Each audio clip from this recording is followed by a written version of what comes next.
We are beginning part one of Ntozake, Shange, Sassafrass, Cypress, and Indigo, which is the story of three sisters and their mother from Charleston, South Carolina. Sassafrass, the oldest, a poet and weaver like her mother. She's going off to college, living with other artists in Los Angeles. She's trying to weave her life out. You have Cypress, the dancer, and then Indigo, the youngest, who's still a child of Charleston, too much south of her, who lives in poetry. So this is part one, and we'll sort of work our way through it over the next few episodes. Where there is a woman, there is magic.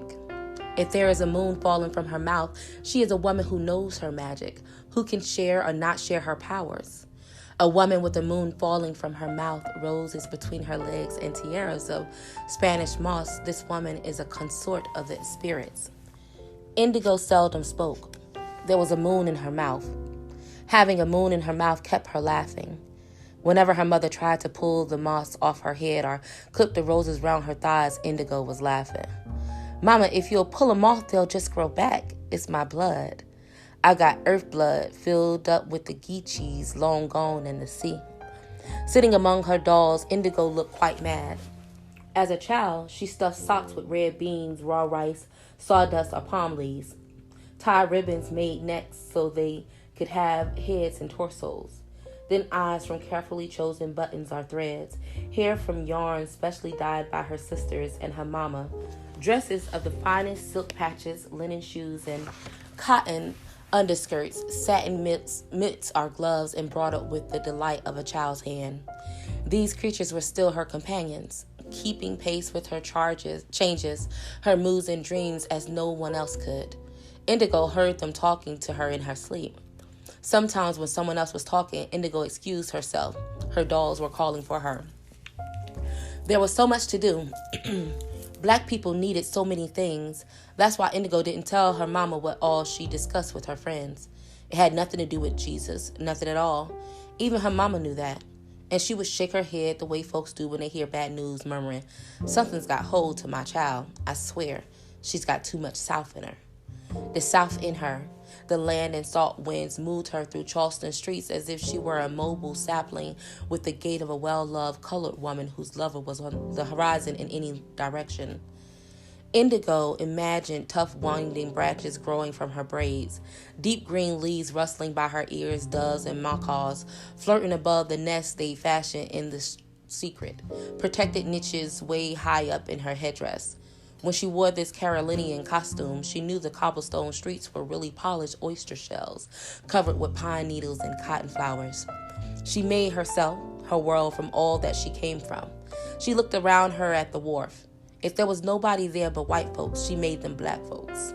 In the grocery, if the white folks were buying up all the fresh collards and okra, she made them disappear and put the produce on the vegetable wagons that went round to the colored. There wasn't enough for Indigo in the world she'd be born to, so she made up what she needed, what she thought the black people needed. Access to the moon, the power to heal, daily visits with the spirits. Moon journeys, cartography by Indigo.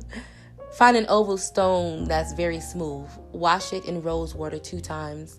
Lay it out to dry in the night air where no one goes. When dry, hold stone tightly in the right hand. Caress entire face with the left hand.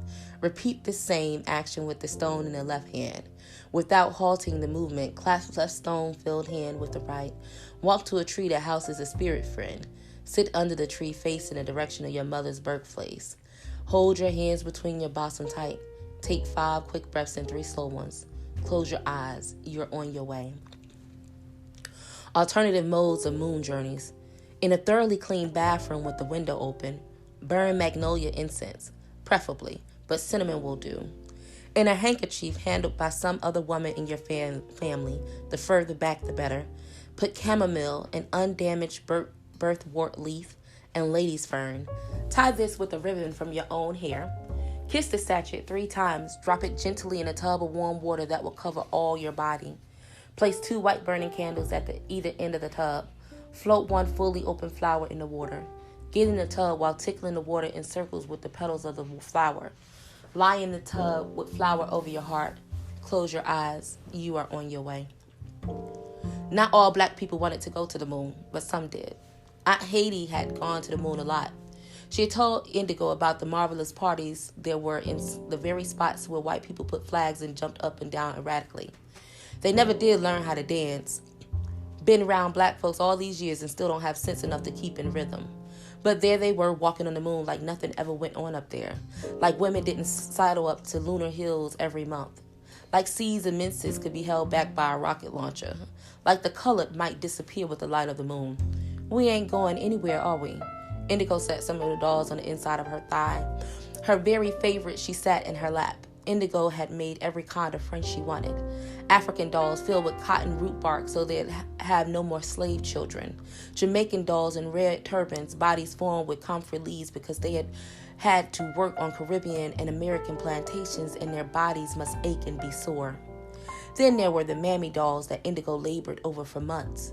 They were almost 4 feet high with big gold earrings made from dried sunflowers and tits of unclean cotton. They smelled of fennel, peach leaves, wild ginger, wild yams. She still crawled up onto their arms when she was unavoidably lonely, anxious that no living black folks would talk to her the way her dolls and Aunt Haiti had. Everybody said she was just too ornery to hold a decent conversation, but that wasn't true. What was true was that Indigo had always had to fight Cypress and Sassafrass just to get them to listen to her. They thought they were so grown, so filled up with white folks' ways, they didn't want to hear about the things Aunt Haiti knew. Indigo watched her mother over huge vats of dyes, carrying newly spun yarn from the pots to the lines and back again. Sassafrass throwing shuttles back and forth and back and forth. Cypress tying off cloth, carrying the cloth to the stairway where she began the abacus the family was famous for.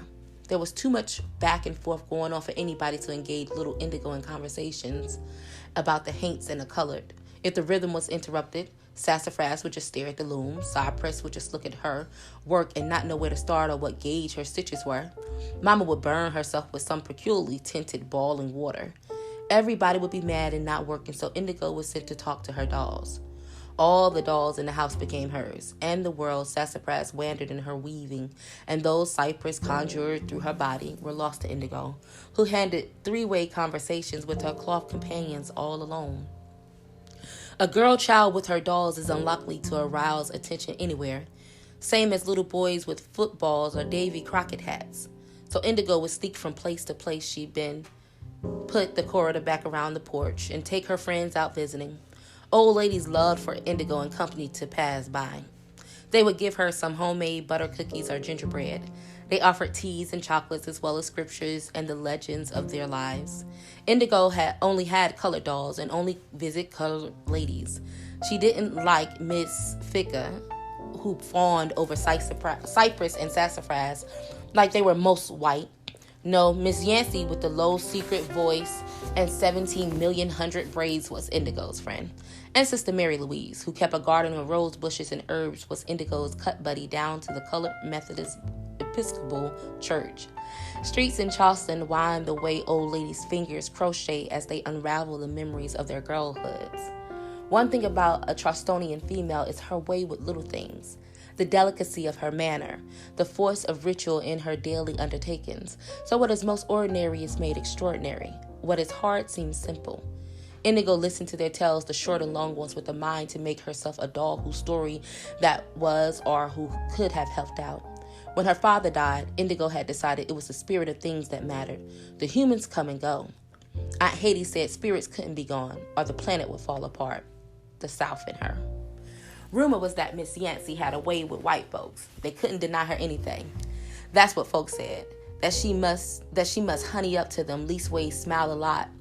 That was the only way the beautiful things she had in her house could be accounted for. Miss Yancey couldn't have bought such lace or that silver tea service. Imagine a colored woman having an afternoon tea and crumpets with all that silver. Indigo always carried her doll friend Miranda over to Miss Yancey's. Miranda had better manners than some of her other dolls. Miranda was always clean too, in a red pale-sleeve pinafore and small black sandals. Indigo let Miranda use her parasol to protect her from the sun. What proper young woman would come visiting faint and perspiring? Only some of Indigo's more country dolls would have marched to Miss Yancey's with the outdoors all over them. Indigo walked up to Miss Yancey's front porch, pulled her slip up, and fussed with the hair sticking out of her braids. She rinsed her hands off, but redoing her hair for a short chat seemed to make too much of a regular outing. Besides, Miranda was really dressed up. Indigo had decorated her bonnet with dandelions and sprayed some of Mama's perfume under her arms and behind her knees. When she was ready, Indigo rang the bell and waited. Sure enough, Miss Yancey was coming to the door. She wore slippers with the heels all beat down that made a sound like Bill Bojangles when he did the soft shoe. Opening the bright white door while pulling the apron from around her neck, Miss Yancey bent down to kiss Indigo on the cheek. Now, ain't you looking mighty fresh today, Indigo? And Miranda must be going to a social, all decked out, huh? No, ma'am. We just thought you might want some company. I was talking to Miranda, and she told me you were thinking on us real hard. Y'all come in and make yourselves at ease in the parlor. Miranda must got a second sense. She always knows when I want to see my little girls. Miss Yancey's house smelled like collard greens and cornbread, even when she fried okras and made red sauce. Indigo nudged Miranda. Can you smell that? Miss Yancey's house smells good, doesn't it? Her house felt good, too. There were so many soft places to sit and smell other things. Miss Yancey liked to make pillows. Oval pillows, square pillows, rectangles, triangles, shapes that had no names but were scented, soft, huggable pillows. These pillows were covered with black satins and silks and embroidered in blinding scarlets and golds and set off with laces, tassels, and cords. Miss Yancey told Miranda that she made the pillows now because all her life she had been living between a rock and a hard place. Even though she didn't really need any more, something called her to keep stowing herself comforts. Miranda asked Miss Yancey the questions that Indigo considered too forward. Why one time when Miranda and Indigo were having a bit of pineapple upside down cake with her tea, and Miss Yancey was talking about how the white folks drove the colored to drink in evil ways, drove decent young gals into lives of sin, chasing them up and down the back stairwells from Allendale to Hilton Head, Miranda blurted out, well, how come the white people give you so many things? If they so hard-hearted and low down, why you smile up to them? Indigo was embarrassed and gave Miranda a good whack across the face. She didn't mean that, ma'am. Yes, she did, Indigo. She did. And it ain't correct to be slapping on no free somebody. You keep your hands to yourself and listen to what I gotta say. Indigo settled back into the love seat, almost disappearing in all the pillows. Miranda finally relaxed and lay next to her listening. Folks in these parts got such a low idea of the women of the race. They can't imagine how I come by what I come by lest they weigh my reputation down with filthy minds. Oh, no, ma'am. Didn't nobody say you did it that? Indigo shot up out the pillows, dragging Miranda with her to Miss Yancey's lap. That's not what I mean, sweetheart. Those be shooting words. I would suggest that whoever be announcing that I grin up in faces of these folks is out of their minds. All I do is go round the house that I be cleaning, waxing, dusting, ironing, sweeping, my regular chores. And if I come across something that I got a yearn for, I say to the miss, I sure do like that. Then I stare at her. But with my eyes a little bit going down in a crooked direction, I look at what it was I wanted and back at the white lady. I tell my soul to get all in what I want. Next thing you know, the white lady can't think of no reason why she should have whatever that is. And she turned around asking me, don't I want it? And of course I want it, because I done put all my soul in it. And I gotta have my soul in order to come on back round here to my house. Indigo and Miranda thought about what Miss Yancey had said for days, but not nearly so much as they did about Miss Yancey and Mr. Henderson, also known as Uncle John the Junk Man. He was looking bad most of the time. Indigo figured that before she was born, Uncle John would have been called all fine-looking man. Miss Yancey found no fault with that. Yet every time Uncle John would come round his horse and wagon with things everybody didn't want, Miss Yancey would shudder like the ugliness of what all he startled her. She'd purse her lips, put out her hands on her hips, whisper that cursing Indigo had told Miranda about, or she would throw open her screen door and shout, John Henderson, get that nasty mess out my face. Get on away from my door with your trash, you hear me? Then she'd slam the door shut, brush her hands on her apron, and pat her braids as if she was making sure that nothing about her was out of order as everything about Uncle John. Still, one day, after she had shouted the daylights out the window for Uncle John to go on wherever it was that he laid his pitiful head, he came creeping up the steps. Miranda and Indigo peeped out the window, being careful to stay behind the curtains. Uncle John was a slight man, copper-colored. Indigo explained to Miranda that was the Indian in him.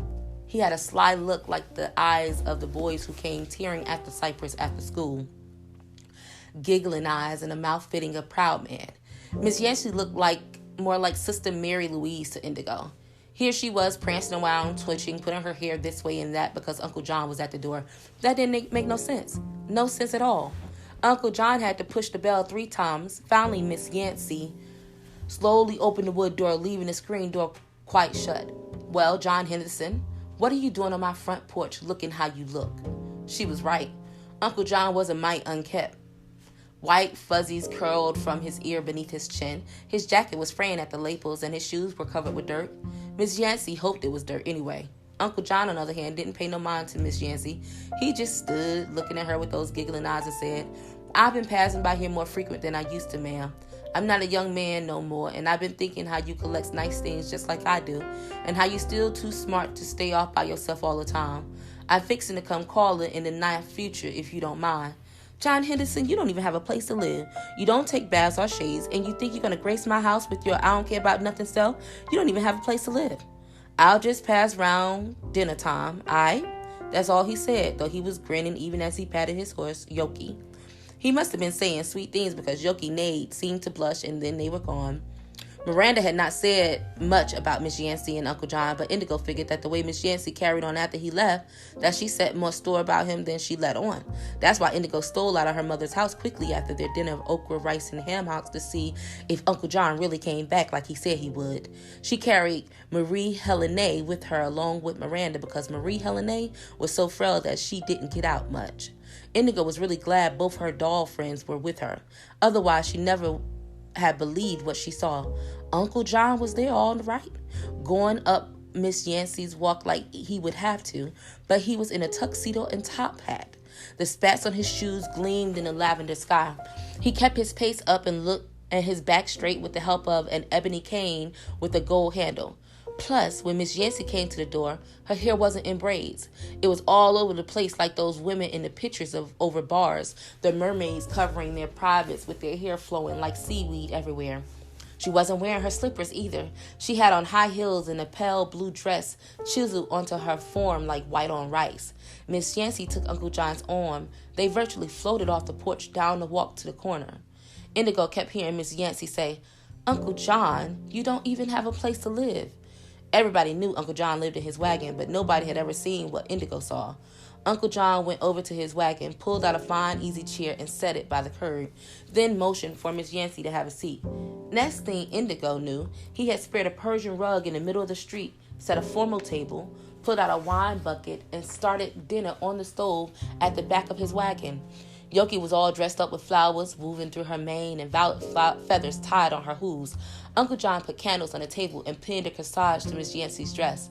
She kept looking around like she thought being in the middle of the street in Uncle John's living room was not really safe, when out of nowhere the guys from the Geechee Captains, a motorcycle gang of disrepute led by a pretty man, came speeding down the street. Miss Yancey most jumped to her roof. Uncle John didn't exhibit much concern about these young ruffians on their humming bikes. He looked up, waved his hand, and the Geechee Captains, who had never done a good turn by anybody in the city of Charleston, South Carolina, made roadblocks on either side of Uncle John's parlor in the middle of the street. Mary Helene told Indigo she thought she would faint. Miranda was speechless. Indigo tried to accept the Geechee Captains, clad in leather jackets with cross switchblades painted on their backs, pork pie hats, and black boots, guarding her friend Miss Yancey, who was having dinner with Uncle John the junk man in the street. Indigo stayed behind the bushes by the Johnson's house as long as she could, looking. When Uncle John pulled out a Victrola, played a Fletcher Henderson 78, and asked Miss Yancey to dance, Indigo knew it was time to go home. There was too much magic out in the night. Indigo felt the moon in her mouth singing the South in her. Suitors with the moons. Fill a glass that sparkles in sunlight with pure spring water. Place one sprig of fresh mint in the water and a mouthful of honey. Take your middle finger gently round the curve of your lips as you imagine your beloved might. Kiss the edges of the finger. Take a breath so deep your groin senses. Hold your breath while envisioning your beloved's face. Release the breath, still picturing your beloved. Then, with the kiss finger, make a circle round the rim of the glass 12 times, each repeating your beloved's name, each time seeing your beloved filled with joy. Close your eyes. Let your beloved fill your heart. Bring the glass to your lips. Drink the gladness that shall be yours. If your beloved has eyes for another, Sleep on your left side with 6 white roses by your head. Fill your pillow with 2 handfuls of dahlia leaves. Do this 3 days in a row. On the fourth day, use 1 handful of the dahlia leaves to make tea. Drink 2 cups, one at dawn, the other at dusk. The other handful of dahlia leaves should be mixed with syrup berries, wrapped in a red or blue piece of cotton. Use red if you have passions for your beloved. Use blue if you merely desire fidelity. With the mania syrup berry filled pouch anywhere on your person in the presence of your beloved, your way shall be had. Seeking nothing, giving thanks for lunar gift. Bathe casually in a bath scented with cinnamon and vanilla. Wash hair with raspberry tea. Rinse thoroughly, being sure your hands have touched every part of your body as your beloved might. Without adornment of any kind, jewelry or clothing, go to the outside, lie fully open to the sky, wildly naked. Think of your beloved, smell your beloved. Allow the moon to share with you the pleasures your beloved brings you. Hold back nothing. Your thanks are mightily received, may be executed in the company of your beloved if he or she stands open over you, or if he or she lies as you lie at least 6 inches from you. Before rising, you must have surrendered all you know of your beloved to the moon, or your beloved shall have no more to offer you. Very advanced, wait if not sure. And your sons will become shepherds in the wilderness. Numbers 14:33. I think that's enough for you to meditate on tonight, Indigo. But that doesn't have anything to do with me, Sister Mary Louise. Indigo squirmed in her seat where she was helping Sister Mary Louise select the flowers for the Little Shepherd of Judea CME Church's Young People's Meeting. Don't blaspheme, Indigo. The Lord don't take kindly to senseless babbling. I'm not babbling, sister, really. I'm a girl, that's all. I want to know what I'm supposed to do. Indigo pushed the roses from the side to that, nimbly avoiding the thorns, handling buds with caring. This one will do. This one will not. Bruised flowers had no place on the altar in Christ's house. Sister Mary Louise was heartened when Indigo came around. Those other two, the one who left off to the north and the one shaking her ass all the time, they had never learned how to touch flowers or the ways of the Lord. Sister Mary Louise, with no children in her house, invited Indigo, but not Indigo's doll friends, to be among her flowers, to join in singing the praises of the Lord Almighty, whose blessings are so beautiful we can never give thanks enough, and to take breads. You can take those loaves out the oven and behave like a good Christian girl. That's what you can do. Indigo looked at the roses and then at her friend Mary Louise Murray, who must have been around roses too long. Her face shone like petals with veins glowing like the opals she wore in her ears. One big plait lay smack in the middle of her head, wound round and round. Serpents in the garden, pale green eyes rushed from her face whenever the Holy Spirit took her. If her pushes were dewy and the sun just coming up. Indigo had a reluctant soul to Sister Mary's mind. Not that Indigo was a bad child, only she had been exposed to so many heathenish folks, pagans out there on those islands. Christian girls don't do nothing but bake bread. Indigo peered into the oven. The heat beat her face till she frowned. Not ready yet, she said, and carefully let the oven door fit back in its latch. Sister Mary Louise was tickled. No, Indigo, we don't just bake bread. We tend at the beauty in the world, the flowers and the children. For all of her God-fearing ways, Sister Mary Murray had been known to get the spirits outside the church. Sometimes when she was walking to the fish market or delivering breads, she'd be singing, I ain't got weary yet, or didn't my Lord deliver Daniel? And she would just get happy in the street. This was not exemplary behavior for a deaconess. At many a service, she would be called forth to testify how the devil seized her in broad daylight, taking on her movements of the Holy Spirit, tempting the sin in her. Other folks believe that being without children is what drove Sister Mary to have these fits in public. It only happened when some young boy from the country was within 10 feet of her, broad-shouldered and raw. Other folks figured that Sister Mary Louise sipped a little bit and got to feeling so good she couldn't stand it. Indigo knew that Sister Mary Louise was in fact a Christian woman. Sister didn't allow any dolls that would talk in her house. No haints coming in my house. What do you imagine the Lord Jesus Christ would think if I set my table for haints? That's what she said to Indigo. Now, Indigo was angry. The bread wasn't ready. Sisters saying little girls make bread and take care of beauty. Indigo thought her stomach was going to jump out of her mouth and knock over all the flowers, stump the breads, and let hell loose in Sister Mary's big white kitchen where Jesus looked down from the very wall, the Last Supper, from way up on Mount Calvary where he was waiting for his sons to shepherd. Indigo was so mad she felt lightheaded, hot all over. Sister Mary Louise, when I talked to Miranda, she didn't want to bake nothing. I told you already, you too big to be talking to dolls. Good Lord, Indigo, look at yourself. Indigo tried to focus on Sister Mary's face, but she only saw a glimmering. She tried to look at herself and kept blinking her eyes, rubbing her palms over them to get some focus. She saw something spreading out in a large scarlet pool at her feet. Sister Mary jumped up and down. Indigo, the Lord's called you to be a woman. Look on high for his blessings. Look, I say, look to Jesus who has blessed you this day. Indigo fell down on her knee like Sister Mary had and listened and swayed in her growing scarlet late to the voice of this green-eyed woman singing for the heavens. Trouble in mind and made my vow and rise and shine so that Indigo would know among whom was Mary Magdalene. Speak, child. Raise your voice that the Lord may know you as the woman you are. Then Sister Mary Louise rose, her thin body coated with Indigo's blood. She gently took off Indigo's clothes, dropped them in a pail of cold water. She bathed Indigo in a hot tub filled with rose petals, white, red, and yellow, floating around a new woman. She made Indigo a garland of flowers and motioned for her to go to the backyard. There in the garden, among God's other beauties, you would spend these first hours. Eve's curse threw us out the garden. But like I told you, women tend to beauty and children. Now you can do both. Take your blessing and let your blood flow among the roses. Squat like you will when you give birth. Smile like you will when God chooses to give you a woman's pleasure. Go now, like I say. Be not afraid of your nakedness. Then Sister Mary shut the back door. Indigo sat bleeding among the roses, fragrant and filled with grace. Marvelous ministrating moments. When you first realize your blood has come, smile, an honest smile. For you are about to have an intense union with your magic. This is a private time, a special time for thinking and dreaming. Change your bed sheet to the ones that are your favorite. Sleep with the laurel leaf under your head. Take baths in wild hills of white water lilies. Listen for the voices of your visions, they are nearby. Let annoying people, draining worries fall away as your body lets what she doesn't need go from her. Remember that you are a river. Your banks are red honey where the moon wanders. For disturbance of the flow. Don't be angry with your body if she is not letting go of her blood. Eat strawberries. Make strawberry tea with the leaves to facilitate the flow. To increase the flow, drink squawweed tea. For soothing before your blood flows, drink some black snake root or valerian tea. For cramps, chew wild ginger.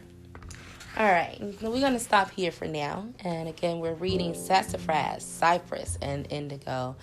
And I love Indigo in all of her moon-filled ways with all of her special writings. This is one of my favorite books, so I'm excited to just share and go through and read with it. You are welcome to email or respond with any of your comments. One of the ways that I particularly like about this book is the way it is written. I love the language of the book, and then I also like how you get these little small, now I wouldn't say spells, but you get these little small rituals. There you go. You get these little rituals along the way and things that you can do. I love the way she brought in, a lot of books you're not talking about women coming onto their beginning their menstrual cycles. But I like here you have this really, Christian woman that only happens to have one of her fits when she sees a good-looking man. But you have this Christian woman, and this young girl comes onto her cycle. And while she doesn't want any haunts or spirits in her house, it's interesting that she completely tells her to get, after she washes her and she wraps her in flowers, and then she tells her to go out into the backyard naked and squat and allow her blood to drip amongst the flowers. And honey, if you don't know rituals, that's a ritual, boo.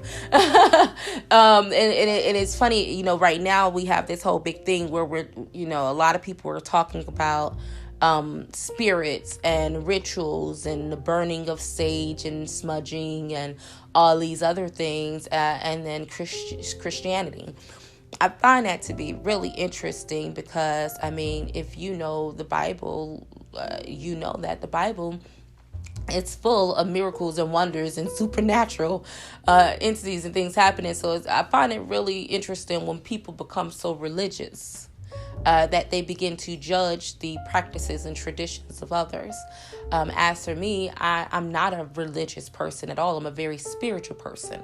So because I don't subscribe to, it's hard for me to subscribe to religious practice. I feel like religious practice tends to get wrapped up into a lot of rhetoric. And as for me, I'd rather to focus more on spirituality, to focus on God, and what I feel like each of us have, who or what we identify as God, and what our own individual moral characters are. For me, I'm like, I also believe in, I feel like I call it ancestral magic or ancestral spirits. I feel like ancestral magic is just tapping into the roots of whom I am as an African American woman. And I work more and more and more to get in touch with my ancestral magic, my ancestral being just the traditions that were largely stripped from us when we came here to America, So with all that being said, it's just interesting. I read this post and I wish I could just call into some of the things, but it just really was like, you don't believe in rituals and stuff, but there you are breaking bread and eating the body and the bread of God, in church. And I'm just like, you guys do that, first Sunday of every month? Anyway, so that's part 1 of Sassafrass, Cypress, and Indigo. We'll pick up on the next episode with part 2. Have a good day.